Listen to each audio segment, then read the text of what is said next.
മരപ്പണിക്കാരന്റെ കാവൽക്കാരെവിടെ എന്ന തലക്കെട്ടോടെ ദീപിക ദിനപത്രത്തിലെ മുഖപ്രസംഗം ചർച്ചയാവുകയാണ്. ലേഖനത്തിലേക്ക്. ആധുനിക ലോകത്തെ ബാധിച്ച ഇസ്ലാമിക തീവ്രവാദമെന്ന അർബുദം കേരളത്തെയും കാർന്നു തിന്നാൻ തുടങ്ങിയെന്ന് മലയാളി തിരിച്ചറിഞ്ഞ ദിവസമായിരുന്നു 2010 ജൂലൈ 4. അന്നാണ് മൂവാറ്റുപുഴയിൽ TJ ജോസഫ് എന്ന അധ്യാപകന്റെ കൈ തീവ്രവാദ സംഘടനയായ പോപ്പുലർ ഫ്രണ്ടിന്റെ പ്രവർത്തകർ വെട്ടിമാറ്റിയത്. 13 വർഷത്തിനു ശേഷം ഒന്നാം പ്രതി സവാദിനെ NIA പിടികൂടിയിരിക്കുന്നു. നല്ല കാര്യം. പക്ഷേ തീവ്രവാദ ആക്രമണത്തിന്റെ ഗൂഢാലോചനക്കാർ എവിടെയെന്ന ചോദ്യം ബാക്കിയുണ്ട്. 13 കൊല്ലം ഈ തീവ്രവാദിക്ക് തണലായ വിഷവൃക്ഷങ്ങളുടെ വേരുകൾ മാന്തിയെടുക്കേണ്ടേ? അർബുദകോശങ്ങളെ കണ്ടെത്തിയില്ലെങ്കിൽ ചികിത്സ ഫലിക്കില്ല. തൊടുപുഴ ന്യൂമാൻ കോളേജ് അധ്യാപകൻ തയ്യാറാക്കിയ ചോദ്യപേപ്പറിൽ മതനിന്ദയാരോപിച്ചാണ് തീവ്രവാദികൾ അദ്ദേഹത്തിന്റെ കൈവെട്ടിയത്. ഒന്നാം പ്രതി പെരുമ്പാവൂർ അശമന്നൂർ സ്വദേശി സവാദിനെ കണ്ണൂർ മട്ടന്നൂരിൽ നിന്ന് അറസ്റ്റ് ചെയ്യുമ്പോൾ ഷാജഹാൻ എന്ന പേരിൽ ഭാര്യയോടും മക്കളോടുമൊപ്പം കഴിയുകയായിരുന്നു. സാധുവായൊരു മരപ്പണിക്കാരനാണ് എന്നാണ് അയൽക്കാർ പോലും കരുതിയത്. ഇത്രയും കാലം പലയിടങ്ങളിലായി ഈ കുറ്റവാളിക്ക് ഒളിവിൽ കഴിയാൻ സാധിച്ചത് സ്വാഭാവികമായും ബന്ധപ്പെട്ട സംഘടനയുടെയും മതമൗലികവാദികളുടെയും പിന്തുണയിലാകാം. അതുകൊണ്ട് തന്നെ പ്രതിയെ പൊന്നുപോലെ സംരക്ഷിച്ചവരിലേക്കും ഗൂഢാലോചനക്കാരിലേക്കും എത്താൻ NIAയ്ക്ക് കഴിഞ്ഞേക്കും. കൈവെട്ട് കേസിന് ശേഷം കേരളത്തിൽ സർക്കാരിനെയും പോലീസിനെയും ഒന്നും പേടിക്കാനില്ലെന്ന് വന്നതോടെ അരിയും മലരും കുന്തിരിക്കവും വാങ്ങാൻ ഇതര മതസ്ഥർക്ക് മുന്നറിയിപ്പ് കൊടുത്ത് സമാധാന മനുഷ്യാവകാശ വക്താക്കളായി കഴിയുന്നതിനിടെയാണ് 2022 പോപ്പുലർ ഫ്രണ്ടിന്റെ നേതാക്കളെ NIA റാഞ്ചിയത്. വൈകാതെ 13 വർഷം ഒളിച്ചിരുന്ന തീവ്രവാദിയെ മാളത്തിൽ നിന്ന് പൊക്കുകയും ചെയ്തു. എത്ര പ്രമാദമായ കേസാണെങ്കിലും ഗൂഢാലോചനക്കാരിൽ എത്തിക്കാൻ പാങ്ങില്ലാത്ത കേരള പോലീസല്ല സവാദിനെ പിടിച്ചത്. തീവ്രവാദമായതുകൊണ്ട് NIAയ്ക്കും രാഷ്ട്രീയം കാണില്ല.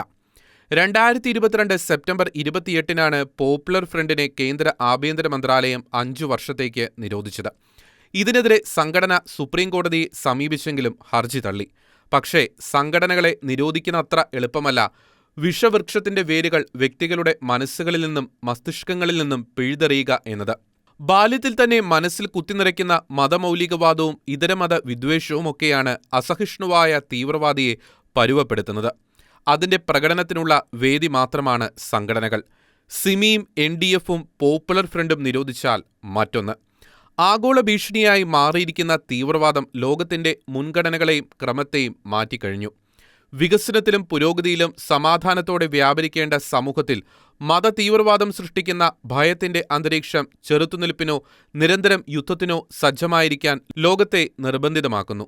ലോകരാജ്യങ്ങളെല്ലാം തന്നെ തീവ്രവാദത്തെ ചെറുക്കാൻ വൻ തുകയാണ് ചെലവഴിക്കുന്നത്. കുടിയേറ്റ നിയമങ്ങൾ മാറ്റിയെഴുതുന്നു. തീവ്ര വലതുപക്ഷ രാഷ്ട്രീയത്തിനും തീവ്ര ദേശീയതയ്ക്കും വർഗീയതയ്ക്കും അധിനിവേശത്തിനും ഇസ്ലാമിക തീവ്രവാദം ഇന്ധനമായി കഴിഞ്ഞു. ഈ വിധം ലോകക്രമം തന്നെ മാറ്റിമറിച്ച തീവ്രവാദം കേരളത്തിലുമെത്തി.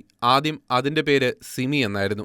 പിന്നീട് NDF എന്നായി. 1993 സ്ഥാപിതമായ NDF, Karnataka forum four dignity, തമിഴ്നാട്ടിലെ മനിത നീതി പാസറെ എന്നീ സംഘടനകൾ ചേർന്നാണ് 2007 പോപ്പുലർ ഫ്രണ്ട് ഓഫ് ഇന്ത്യ രൂപീകരിച്ചത്.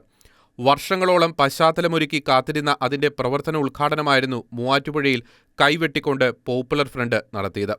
അറപ്പ് മാറിയതോടെ സംഘടന നിരവധി കൊലപാതകങ്ങളിലും കൊലപാതക ശ്രമങ്ങളിലും വർഗീയ സംഘർഷങ്ങളിലും പ്രതികളായെന്ന് 2014 സർക്കാർ ഹൈക്കോടതിയിൽ സമർപ്പിച്ച സത്യവാങ്മൂലം വെളിപ്പെടുത്തുന്നു.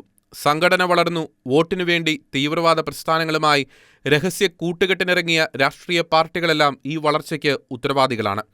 ദേശീയ അന്തർദേശീയ മനുഷ്യാവകാശം, ഇരവാദം, അധിനിവേശം, ചെറുത്തുനിൽപ്പ്, രാഷ്ട്രീയം എന്നിവയെ തങ്ങളുടെ മത അജണ്ടകളുമായി തീവ്രവാദ സംഘടനകൾ കൂട്ടിക്കെട്ടുമ്പോൾ തിരിച്ചറിയാനുള്ള പക്വത ജനങ്ങളും മാധ്യമങ്ങളും ആർജിക്കണം. വോട്ടിനേക്കാൾ വലുതാണ് സമാധാനവും മനുഷ്യരാശിയുടെ നിലനിൽപ്പുമെന്ന് സമ്മതിക്കാനുള്ള സത്യസന്ധത തീവ്രവാദത്തെ വളർത്തിയ രാഷ്ട്രീയ പാർട്ടികളും കാണിക്കണം. അതുണ്ടാകുന്നില്ലെങ്കിൽ സവാദിന്റെ അറസ്റ്റ് തീവ്രവാദത്തിന്റെ ഒരു രോമത്തെ പോലും തൊടുകയില്ല.